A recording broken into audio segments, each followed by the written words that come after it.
Hello friends, నేను మీ ఆర్యుని. ఇవాళ నా ముచ్చట్లు ఏంటనుకుంటున్నారా? ఎక్కడికి వచ్చేసానని చూస్తున్నారా? చూస్తేనే మీకు ఈ పాటికి అర్థమైపోయిండాలే, మనం చక్కగా కోస్టల్ ఏరియాలో ఉన్నాము. వావ్, ఇక్కడ బైకులు చూసారా? అదిరిపోయే పోలీస్ బైకులు. ఎవరైనా ఏమైనా క్రైమ్ చేశారంటే మన పోలీసు వాళ్ళు ఈ బైకులు వేసుకుని హీరో అలా పోయి ఆ దొంగల్ని పట్టేస్తారన్నమాట ఈ రోడ్లో. ఈ పాటికి మీకు అర్థమైపోయిండాలే ఎక్కడికి వచ్చేసాము. అదే అండి, మనం బీచ్కి అయితే వచ్చేసాము. ఇవాళ చూసారు కదా, బీచ్లో ఎన్ని కార్లు ఉన్నాయో. అస్సలు మా కార్ పార్కింగ్ దొరకలేదు. చాలా దూరంలో కార్ పార్క్ చేసేసి ఇలా వాక్ చేసుకుంటూ అయితే ముందుకు వచ్చేస్తున్నాము. చూసుకున్నారు కదా, ఇది కోస్టల్ ఏరియా. అటు సైడ్ అంతా చాలా పెద్ద సముద్రం ఉంది. నాతో కూడా వచ్చేయండి, మీకు నేను నా పెద్ద సముద్రాన్ని కూడా చూపించేస్తాను.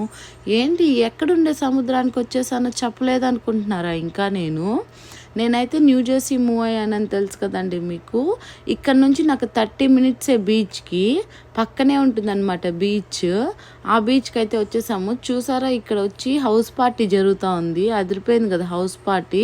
ఇది హౌస్ పార్టీ ప్లస్ రెస్టారెంట్ అనమాట. చూసారు కదా, తెల్లోళ్ళు ఎంత బాగా కూర్చొని అలా చిల్ అవుతున్నారో. అలానే ముందుకు వస్తే ఇది బీచ్ పార్టీ లాగా. ఎందుకంటే ఇది బీచ్ లోపల ఉంటుంది, శాండ్ అంతా ఉంటుంది కాబట్టి ఇది బీచ్. అదైతే హౌస్ కిందే వస్తుంది. చూసారు కదా, బైక్ మంచిగా స్పోర్ట్స్ బైక్లు అన్నీ ఉన్నాయి ఇక్కడైతే. దీని లోపలే అనమాట ఫుల్ డీజే సౌండ్లు పెట్టుకొని వాళ్ళైతే చక్కగా ఎంజాయ్ చేస్తున్నారు బీచ్ వ్యూస్. ఎందుకంటే ఇక్కడ సమ్మర్ మనకి మినిమం 2 మంత్సే ఉంటుంది. ఆ 2 మంత్స్లో కూడా ఫుల్ రెయినీ ఉంటుంది. ఎప్పుడో ఒక్కసారి అరుదుగా మనకి ఇట్లా ఎండ వస్తుందన్నమాట. ఆ ఎండ వచ్చినప్పుడు మనం చూసుకుంటూ అలా వెళ్ళిపోవాలి బీచ్లకి, అవుట్డోర్ ప్లేసెస్కి. ఎందుకంటే ఎండ లేకుండా మనం ఎక్కడ ఏం ఆడుకునేదైతే ఏం ఉండదు. చూసారు కదా, వీళ్ళంతా బీచ్ చూసుకొని రివర్స్ వస్తున్నారు కదా వీళ్ళైతే. ఇగొని చూడండి, ఇలానే మనం బీచ్కి అయితే ఎంటర్ అయిపోవాలి. ఇదే మనకి వే అన్నమాట ఎంటర్ అవ్వడానికి. సో బ్యూటిఫుల్గా అటు సైడ్ చూసుకుంటే అంత మ్యాన్ మేడే. వీళ్ళు చాలా లుక్ బాగుండాలని చెప్పి వీళ్ళే చక్కగా మెయింటైన్ చేస్తున్నారు.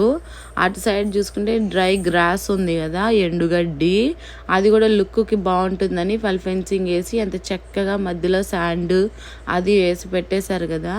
అలానే మీరు నా ఛానల్లో ఉండే మిగిలిన వీడియోస్ కూడా చూసేయండి. యుఎస్ఏ ఆర్యు ఛానల్కి అయితే లైక్, కామెంట్, సబ్స్క్రైబ్ అలానే షేర్ చేయడం కూడా మర్చిపోకండి. అలానే మనమైతే ఇప్పుడు ముందుకు వచ్చేయండి. ఇక్కడ చూసుకున్నారా, బీచ్లో ఎంటర్ అవ్వాలంటే చక్కతోనే ఫెన్సింగ్ అంత బాగా వేశారు. అలానే ఇక్కడైతే చూసుకుంటే ఆంటీ అంకుల్ ఎంతో గొడవ పడుతున్నట్టున్నారే, దేని గురించో మనకు తెలియదే. సరే, అట్లా ముందుకు వచ్చేయండి, పోదాం. ఇక్కడ చూసారా, చక్కటి మ్యూజిక్ వాయిస్తున్నాడు ఆ పియానోతో. అలా ఇలా చాలామంది ఉంటారు, చాలా బాగా అలా ప్లే చేసుకుంటూ వెళ్తూ ఉంటారు. అలానే ఇక్కడ హౌసెస్ చూసారా ఎంత బాగుందో కదా. మీకు ఎక్కడ ఎలాంటి హౌసెస్లో ఉండాలో, అంటే కోస్టల్ ఏరియాలో ఉండాలనా, మెయిన్ సిటీలో ఉండాలనా, ఎలా ఉంటే మీకు నచ్చుతుందో అది కామెంట్ చేయండి కామెంట్ బాక్స్లో. అలానే మీలో ఎవరైనా ఈ లొకేషన్కి వెళ్ళాలనుకున్నా కూడా నేను డిస్క్రిప్షన్లో ఈ లొకేషన్ అయితే పెట్టేస్తాను. ఖచ్చితంగా ఒకసారి విజిట్ చేసేయండి. ఎందుకంటే మంచి ప్లేస్ అన్నమాట. చాలా గుడ్ వైబ్స్ ఉంటుంది ఈవినింగ్ టైమ్స్లో వెళ్తే. సమ్మర్లో మోస్ట్లీ పిల్లలైతే చాలా బాగా ఆడుకుంటారు. నా సజెషన్ అయితే ఖచ్చితంగా దీన్ని విజిట్ చేసేయండి. చూసారు కదా బీచ్ ఎంత బాగుందో. ఇక్కడ చూసారా, కాప్స్ అలా ఇలా తిరిగేస్తున్నారు. ఎందుకు అనుకుంటున్నారా?